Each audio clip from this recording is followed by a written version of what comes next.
আওয়ামী লীগকে বাদ দিয়ে বাংলাদেশে কোনো বিশ্বাসযোগ্য, গ্রহণযোগ্য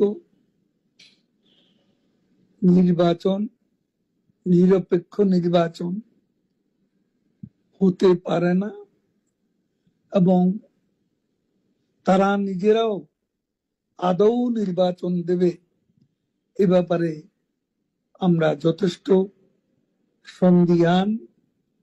নির্বাচনের নামে আজকে তাদের যে অশুভ অ্যালায়েন্স, এই অ্যালায়েন্সকে নিয়ে তারা আজ সংস্কারের নামে গোটা জাতিকে বিভ্রান্ত করছে।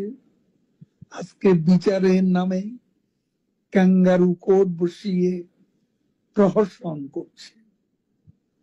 এই ধারা আমরা গুড়িয়ে দেব এবং এর বিরুদ্ধে আমাদের প্রতিরোধ চলবে।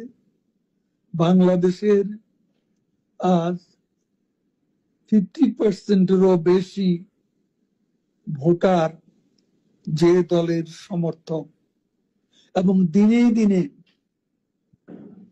শেখ হাসিনার পক্ষে জনমত বাড়ছে, সেই দলকে বাদ দিয়ে এদেশে ইনক্লুসিভ বা অংশগ্রহণমূলক নির্বাচন